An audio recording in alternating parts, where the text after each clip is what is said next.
दोस्तों, इंसान जब से दुनिया में आया है आज तक तहकीकात में मसरूफ़ है, क्योंकि कहते हैं ना कि अल्लाह ने इंसान को तहकीक सिखा कर भेजा। यही वजह है कि आज इंसान ज़मीन, आसमान और समंदर के अंदर रहने वाली हर चीज़ के बारे में तहकीक के अंदर मसरूफ़ है। लेकिन नेशनल ओशियन सर्विस के तहत इंसान समंदर की सिर्फ 5% ही तहकीक कर सका है।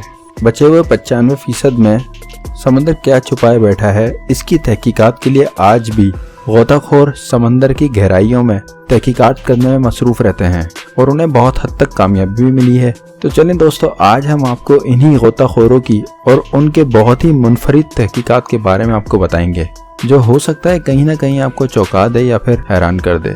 तो नए व्यूवर्स जल्दी से चैनल को सब्सक्राइब कर लें और साथ ही घंटी के आइकन को दबा दें। डुबोंग। साल 2016 में इंडोनेशिया के कुछ गोताखोरों ने कोकाकोरो आइलैंड में छलांगे लगाकर इसके खूबसूरत पानी को एक्सप्लोर करने की कोशिश करी। सब पानी के अंदर मौजूद खूबसूरती को देखने के लिए बेताब थे, लेकिन तैरते हुए गोताखोरों को इसकी गहराई में जो दिखा वो उनके लिए किसी बुरे ख्वाब से कम नहीं था। जी हाँ, समंदर की तह में जाते ही गोताखोरों को 2 डुबोंग दिखे, जो कि नेलिटी खानदान से ताल्लुक़ रखते हैं, यानी कि इनकी नस्ल का नाम नेलिटी था और इनको पिंजरे के अंदर पानी में बेरहमी से बांधा गया था। डुबोंग को उनके साइज की वजह से अंडर वाटर काऊ के नाम से भी जाना जाता है। माँ और उसके बच्चे को अलग अलग पिंजरे में कैद करके रखा था और माँ की पूंछ रस्सी से बंधी हुई थी, जिसकी वजह से वो ज़्यादा हिल भी नहीं पा रही थी। उनको बाद में पता चला कि उनकी ये हालत लोकल मछुआरों ने की है और ऐसा उन्होंने पैसे कमाने के लिए किया। दरअसल इस आइलैंड के आसपास बहुत ही खूबसूरती फैली हुई है और वहाँ का पानी साफ और क्रिस्टल क्लियर है। समझे कि ये टूरिस्ट के हिसाब से सबसे खूबसूरत जगह होगी, इसलिए इन डुबोंग का इस्तेमाल करके वहाँ के टूरिस्ट से पैसे कलेक्ट करके अपने कारोबार को बढ़ाते हैं और इसके एवज वो वहाँ के टूरिस्ट को इनके साथ तस्वीरें खिंचवाने और घूमने का मौका देते हैं। रस्सी से बंधी हुई डुबोंग, इनमें इनकी माँ रस्सी से बंधे होने की वजह से डुबोंग के ऊपर काफ़ी ज़्यादा जख्म भी हो चुके हैं। गोताखोरों ने कई बार मछुआरों से बात की और उनको छोड़ने का कहा। वो मान भी गए, लेकिन उनकी बातें जब उनको समझ ना आई तो गोताखोरों ने उस पूरे स्टेटमेंट को रिकॉर्ड किया, इस पूरी कहानी को रिकॉर्ड किया और उसको सोशल मीडिया पे शेयर कर दिया, जो जल्द ही सोशल मीडिया पे वायरल हो गई, जिसकी वजह से ये खबर वहाँ की मैनेजमेंट तक पहुँच गई और वो इसकी तहकीकात करने अगले दिन आ भी गए। जब उन्होंने देखा तो डुबोंग को पिंजरे में बंद पाया गया। वहाँ की मैनेजमेंट ने मछुआरों को डुबोंग को रिहा करने के लिए कहा। फिर कुछ ही मिनटों में वहाँ के मछुआरों ने इन डुबोंग को आज़ाद कर दिया। स्केलेटन। 2015 में एरिजोना में एक कोलोराडो की सतह पे कुर्सी से बंधे 2 कंकालों को देखा तो वो घबरा गया। गहरे हरे पानी में दोनों कंकाल कुर्सियों पर बैठे थे और दोनों ने धूप का चश्मा पहना हुआ था, साथ झाड़ीदार बालों का एक विग भी उनको पहनाया हुआ था। डाइवर उन्हें देख के इतना घबरा गया कि उसने बाहर आती पुलिस को खबर की, जिसके बाद ला पारिस कॉन्टिस शहरियाले ने फॉरेन फायर डिपार्टमेंट के एक गोताखोर को तहकीकात के लिए भेजा। जब उसने नदी के अंदर इस चीज़ की तहकीक की तो उसको पता लगा कि ये प्लास्टिक के ढांचे हैं जो कि इस समंदर की गहराई में पाए जाते हैं।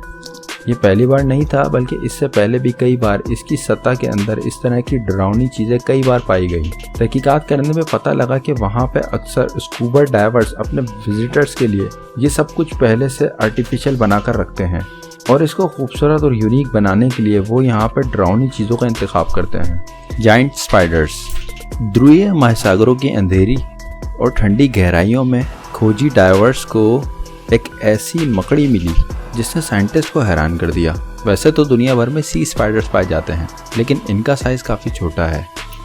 अंटार्कटिका में पाए जाने वाले स्पाइडर्स बाकी स्पाइडर से बहुत ज़्यादा बड़े होते हैं। ये 25 से 50 सेंटीमीटर तक होते हैं। इस फिनोमेना को पोलर जाइजेंटिज्म कहते हैं। इसे ध्रुवीय एरिया में पाए जाने वाले जानवर अपने मुकाबले में काफ़ी बड़ा देखते हैं, लेकिन ऐसा क्यों होता है ये आज भी साइंटिस्ट के लिए बहुत हैरान कर देने वाली बात है। हालांकि कई थ्योरीज को सामने रखा गया, लेकिन आज तक प्रूव नहीं हो सकी, जिसमें एक थ्योरी मोडाला के तहत ये थी कि ठंडे पानी में डिज़ोल्व ऑक्सीजन की मिकदार ज़्यादा होती है, जिसकी वजह से इनकी बॉडी बहुत बड़ी हो जाती है।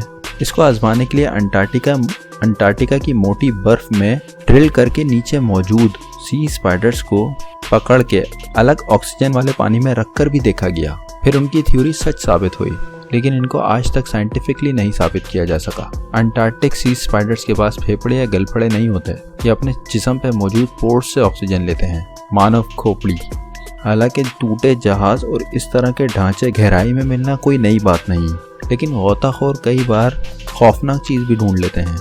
अलग अलग वक्तों में गोताखोरों को कभी पूरे जिस्म का ढांचा और कभी हड्डियां और यहाँ तक कि बहुत डरावनी खोपड़ी मिलती रही है। लेकिन 2007 में मेक्सिको के सतह से दूर गहराई में मौजूद एक गुफा से गोताखोरों को एक खोपड़ी मिली, जिसे मेक्सिको की एक लैब में ले जाया गया। तो पता चला कि वो 13,000 साल पहले किसी लड़की की खोपड़ी है, जो नॉर्थ अमेरिका में मानव विकास की पहली कड़ी हो सकती है। यानी इससे ये जाना जा सकता है कि अमेरिका में इंसान कहाँ से आए।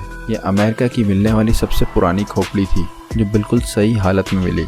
यह गुफा यकीनन पहले पानी के ऊपर रही होगी। इस खोपड़ी के बाद वहाँ पे इसकी हड्डियों की भी खोज की गई, जो साइंटिस्ट के लिए काफ़ी कारआमद साबित हुई, क्योंकि इसमें बड़े स्मूथ सैबरटूथ कैट, तकरीबन 27 से 28 एज के जानवरों की हड्डियाँ भी मिली। दोस्तों, पिरामिड का नाम सुनते ही इजिप्ट के पिरामिड याद आते हैं, जिसमें पुराने वक्तों में मम्मी रखी जाती थी। पर आपको जापान के योनागुनी समंदर के सतह से कुछ ही दूरी पर मौजूद पिरामिड से हम वाकिफ करवाएंगे, जो कि पानी के करीब पाया गया। साल 1986 में योनागुनी पिरामिड के पास एक लोकल स्कूबा डाइवर को पहली बार ये पिरामिड मिला। ये पिरामिड बड़े बड़े चट्टानों के साथ मिलकर बने हैं, जो कि पानी में रहने के बाद भी बेहद मजबूत है। ये 165 फुट लंबा और 165 फुट चौड़ा है। इसकी गहराई समंदर की सतह से तकरीबन 5 फुट नीचे है, जिसमें बहुत ज़्यादा रेत और मिट्टी के पत्थर मौजूद हैं। एक ही पत्थर से बने इस पिरामिड को लेकर तहकीककारों में आज भी बहस है। कोई इसको कुदरती चीज़ कहता है तो कोई इसको बताता है कि ये बनाई हुई चीज़ है। पहले के ज़माने में इसके बारे में बहुत कुछ बताया गया है। ये पिरामिड इतनी ज़्यादा जदीद तरह से बनी हुई है कि जैसे लगता है कि इसको बनाने वाले ने इसके फ्यूचर के बारे में ज़रूर सोचा होगा, और कुछ महान लोगों ने इसके ऊपर एलियन के आने की बात भी कही। लेकिन मासाकी केरक, जापान के एक समुद्री मछेरे ने, जो 15 साल से ज़्यादा से इसके ऊपर तहकीकात करने और इसके बारे में जानने के लिए लगा हुआ है, उनका कहना है कि योनागुनी के पिरामिड यानी कि पानी के ठीक नीचे बड़ी पत्थर की चट्टानें मौजूद हैं, और उनका मानना है कि ये सारी चट्टानें किसी शहर के डूबने के बाद वहाँ जमा हुई, जो तकरीबन 2000 साल पहले किसी तूफान से डूब गया था। लेकिन आज भी इसका रहस्य बना हुआ है। Under water circles. 1995 में जापान के करीब स्थानीय गोताखोरों ने कोई अजीब सी हरकत देखी। यह उनके लिए एक बहुत बड़ी पहेली थी, इसलिए वहाँ के गोताखोरों ने इसे मिस्ट्री सर्कल का नाम दिया। वैसे इसके बारे में आप हमारी दूसरी वीडियो में भी जान सकते हैं। इन सर्कल्स को समुद्री सतह का क्रॉप सर्कल भी कहा जाता है। 2 मीटर डायमीटर वाले इस महान सर्कल की पहेली कई सालों तक बनी रही, जब तक इसका असल कलाकार पकड़ा ना गया। जी हाँ, इस शानदार मिस्ट्री सर्कल को बनाने वाला 5 इंच लंबा नेल पफर फिश अचानक इसको बनाते हुए कैमरे की आंख में पकड़ा गया। हाल ही में वहाँ के साइंटिस्ट ने इसके ऊपर मजीद तहकीकात की, कैसे ये नेल पफर फिश मछली अपने साथियों के साथ मिलकर इस खूबसूरत डिज़ाइनों को बनाती है। ये समंदर की सतह के चारों तरफ तैरते हैं और अपने नीचे के पंखों को फड़फड़ाते हैं, जो कि रेत को वहाँ पर बिखेर देती है, और ये इतनी खूबसूरती से फैलती है कि वहाँ पर मिस्ट्री सर्कल बन जाते हैं। इस सर्कल्स को बनाने के लिए इनको 7 से 9 दिन का टाइम लगता है। बाल्टिक सी अनोमली। बाल्टिक समुद्री जानवरों के रहने का खूबसूरत घर है। कई सालों से वहाँ के समुद्री मछेरों ने ऐसी हैरान कर देने वाली चीज़ खोजी है जो किसी भी इंसान को हैरान कर देगी। ऐसा ही कुछ जब हुआ जब जून 2011 में कुछ ओशियन एक्सट्रीम्स, जो कि समंदर में डूबे खजाने और जहाज के मलबे और इसके आदि की खोज करती है। उसने कुछ ऐसा ढूंढा कि जिसने सबको चौंका दिया। कप्तान पीटर लिंगबर्ग और इसी के साथ टेनिसबर्ग, इन्होंने और इनकी टीम ने एक धुंधली लेकिन बहुत ही पुरानी सुनहरी तस्वीर की मदद से बहुत ही अजीब सी दिखने वाली चीज़ की खोज की, जिसे अब बाल्टिक सी अनोमली के नाम से जाना जाता है। ये चीज़ समंदर की सतह पर मौजूद थी। समंदर की सतह में डूबी हुई ये अजीब चीज़ 210 फीट लंबी थी, जिसमें रैंप, सीढ़ी और अजीब किस्म की लकीरें शामिल थीं, और इसकी मुशाबहत स्टार वॉर की फिल्म्स के उस सिंबल से की गई जो आप इस तस्वीर में देख सकते हैं। कई साइंटिस्ट के लिए ये चीज़ बहुत ही हैरान कुन रही, लेकिन जब एक्सट्रीम टीम उसी साल दोबारा इस अजीब सी चीज़ के आसपास गए तो उनके निशानात पे हमेशा खराबी आने लगी।